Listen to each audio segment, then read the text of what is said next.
pretty nice here.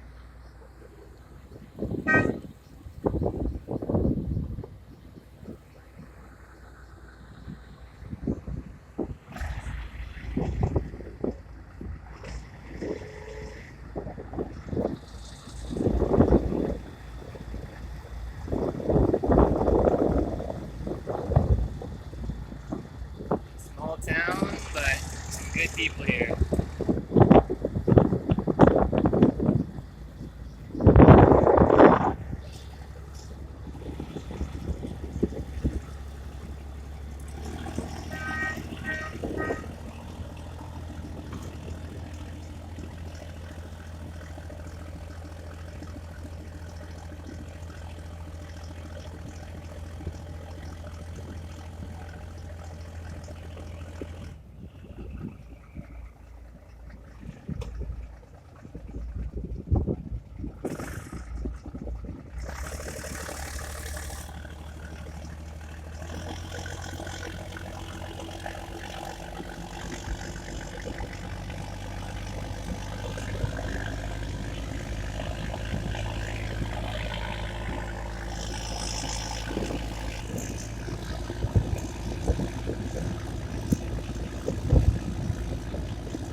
Yeah, just getting off the ferry now.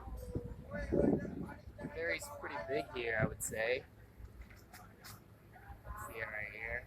Hey, the ferry. So I just spent 24 hours in Banggi. Not so much time, maybe, but also enough time because not so much to see there, but it's quite beautiful. I did enjoy the scenery there, and I enjoyed the people. Probably some of the friendliest people I've met in all of Malaysia so far, because it's not really a tourist place, you know? It's a place some people go for work, some people go to visit family, some people go maybe for research, but you know, for tourism, it's not a very popular place. So it was kind of hard to find information about going there, and so I just had to go for myself and see what it was like. And it was good, you know. The boat ride's about an hour. It could be an hour 15 if the waves aren't so good or something like that. And it's just really beautiful when you arrive. You know, you can see out. There's like some grassy hills that you could see at the beginning of my video. So I'm in Kudat now. The beginning of this video was leaving from Banggi port and coming to Kudat. So I wanted to shoot some some footage of what it looked like kind of in the town there. It's really small, but yeah, they have some nice people and a nice place to spend a little bit of time for sure.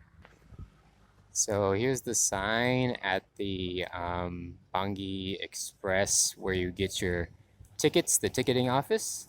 And so from Kudat, there's a 9 a.m. and a 2:30 p.m. And from Banggi, it's 8 a.m. and 2 p.m. So finding information for this was not very easy for me, maybe because I don't speak the local language. I don't know if that's why, but online I read something about 1 o'clock, and I also read the ticket price, and it was totally different. So I just wanted to like lay out kind of how it does work. So the ticketing is really close to actually where the boat is. It's just across the street. I don't know if I'm getting too much wind here. I'm gonna try to find a good place to take video here. Hold on. So like I said, I'm walking around Kudat town right now. I just spent 24 hours in Banggi, just went camping there for a day. There is one hotel that's very obvious right when you come off the ferry pier, so if somebody wants to stay there, they can. There's also a couple of homestays that don't seem to be marked, so if you want to ask around, you can probably find options, but I just did camping, and right when you come into the port, you'll see like this big grassy hill that's super beautiful and doesn't really look like Malaysia, that's for sure. And it's somebody's private land, but honestly, that's a place that a lot of people recommended me to go camping. So I recommend trying to go to that place if you want to camp out. It's someone's land, and there's like a gate with some barbed wire, but that's really just to keep the cows inside. And it seems like the guy doesn't really mind if people come through the area. So that's kind of cool. So I recommend that to everybody. But just want to lay out the prices. Man, the lighting is not good. So the prices to go into Banggi, if you're Malaysian, it is 20 ringgit. And if you are a foreigner, it is 30 ringgit. So online I read it was like 15, and then I was pretty surprised that it was 30. So non-Malaysians pay 30 one way. So you pay one way here, and to come back you pay the same price. The ticketing place is just like, it's pretty close to where the boat leaves from, but it's not like at the exact dock. It's just like across the street or like a few meters back or whatever. But it shouldn't be hard to find for anybody. So I kind of laid out the times there, so now people know, and the prices so people know, and what is there to do there. So it's a pretty damn small town. I mean, you could call it a village, I guess, but it's little. You know, there isn't too much there. But I met some amazing people. Like I said, I went to some beautiful beaches. But the problem is, people don't recommend swimming there because there's crocodiles. And when I was reading about Banggi and the islands around there, people did say some things about crocodiles, but I also read some things about diving and snorkeling. So I said, okay, well, I'll just find the beaches where there's no crocodiles. And I asked around, and people kind of told me like there could be crocodiles mostly anywhere. So the only place people said that was safe, or what they say is safe, there's an island just south of Banggi, very close, and it's called like, what is it called? Malengao or Malengan or something like that. Malengao Besar and Malengao Kecil. I'm probably saying that completely wrong, but there's like a dive resort on one of them, but the prices people are going to quote you to get there is ridiculous. The guy said he'd take me there for 250 ringgit, and I did not bring anywhere near that enough money. I only brought like 100 ringgit to go there, and so I wasn't able to go to that island and do the diving, so that's kind of a bummer. So if you have more money, Banggi would probably be more enjoyable, or if you paid someone to like drive you all around the island, maybe you'd see some cool places. I did see around the island a little bit, mostly little kampung air, like water houses that are up along there, and people do a lot of fish farming on the island. That seems to be their main income. They do the bird nests, and they do sea cucumber farming, abalone farming, and then just like wild fishing and some fish farming. Um, so there's that, and the cool thing is there's not really any like palm forest like there is all over Malaysia. So you don't see that palm oil plantations like spread everywhere, which is one annoying thing about traveling around Sabah and Borneo and a lot of West Malaysia as well is all the palm oil places. So you do get like real jungle over there. There's a lot of wildlife. I saw two monitor lizards, just in one day. So the bewa, I saw two of those just walking by, and nobody seems to really care about hunting them or eating them. And there's monkeys all over. I saw monkeys going through the village and crossing the road, like big groups of monkeys, maybe like 30 monkeys I saw go across one small road. And you can find English there too. I mean, when I was reading about it, since there was such little information, I was like kind of worried that I wouldn't find any English, but I did find people speaking English, especially in the school. It's right like near the port. There's a small school, and the teachers they speak some English. You meet a few people around that speak English, and I hitchhiked. I did have luck with that. People talk about mostly you need to like pay someone to drive you around, but I think you could hitchhike if you had a few days. You could hitchhike all around because people are constantly driving up and down the roads because they need to come into the town and go back to their village. So you could get a ride going pretty far if you spend some time on motorbike or with a car, or I didn't really notice if there was a bus, honestly, but they have like the trucks that you can jump in the back. I didn't see how much those were, but that's another option. So there's ways to get around the island. Like there's definitely cars and motorcycles, and there's a few kampung, like villages, all around the island as well. And maybe 5 kilometers you can get to one, 10 kilometers to another one.